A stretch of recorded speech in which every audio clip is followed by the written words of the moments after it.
So we just have been watching Big Eyes, so we're going to make a design using a large eye and then some lines, shapes, and colors, which are some of the elements of art and design.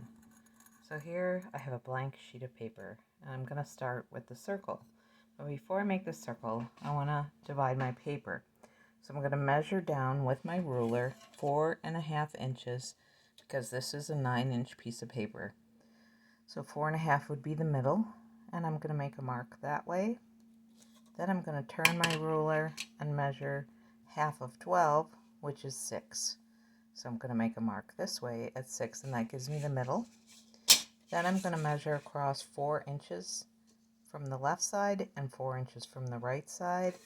Turn my ruler and draw the line down here and here. So my page is already pre-set up, and that's my center of my eye. So then I'm going to use my ruler, and if you have a protractor, you could use that instead. But I want to make the center part of the eye just inside the 4-inch line. So I'm going to use the hole on my ruler as a way of keeping it centered, and I'm going to mark it at 6 centimeters.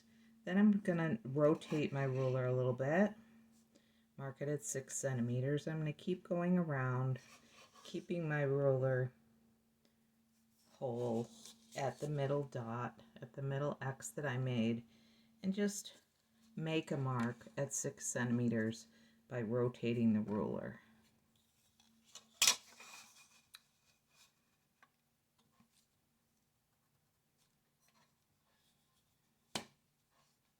And you can make a lot of dots, or you can just make a few, depending on how many you feel you need in order to be able to draw the circle. So I think I might need a couple more. Let's put one more over here. I'm making sure that I'm at 6. I think I made one of the dots at 8, so that's a mistake right there. Take that one out. And then I'm going to draw the circle. And the best way to do that is to use this heel of your hand and then rotate your wrist. So I'm going to go like this. And I like to turn the paper because I'm right-handed. It's easy for me to do the left side of the circle. If you're left-handed, it's going to be easy to do the right side of the circle, but either way, you're probably going to want to turn your paper upside down. And I have my hand just to the right-hand edge of the circle. That's where the heel of my hand's going to help me get that circular shape. It doesn't have to be a perfect line. You can do it kind of sketchy. And then here's the middle again of my eye right there. So I'm going to do my pupil right there. And this time I'm just going to eyeball it, which is no pun intended. Now I'm going to remove my markings of 4.5 and 6 for the center because I don't need those anymore. And if I was in bright light, my pupil would be really small. But if I was in darker light, my pupil would open up and it would be much bigger. So you can start with it small and then maybe make it a little bigger if you like.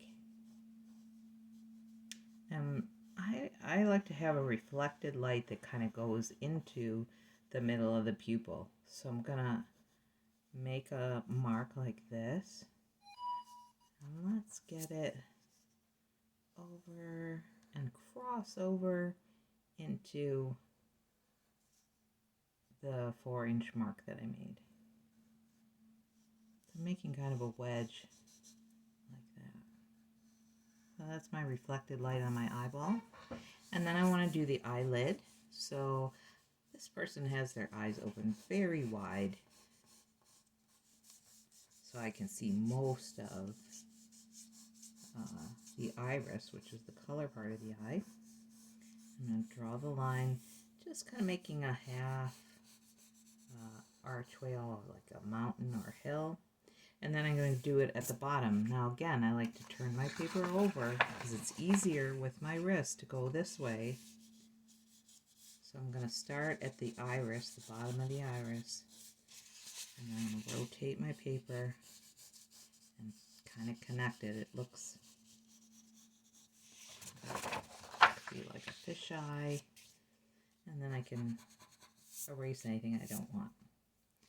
Alright, so I'm gonna darken this. If you want, you can do this with color pencil for the iris, or you can use the graphite of your own regular 2B pencil. I'm gonna do that. And then I'm going to create kind of like a sunburst effect around the eye. And that's the color part of the eye. And your eye could be brown, it could be green, it could be like a tiger eye with some yellows and oranges. It can be purplish. It's up to you how you want to do your eye. And usually the iris also has a darker area around the outside edge. So I'm just going to mark where that darker area is going to be. And I'm not putting it through the reflection. Okay, so now I have basically the eye drawn. I want to give myself a place for my eyelashes to go.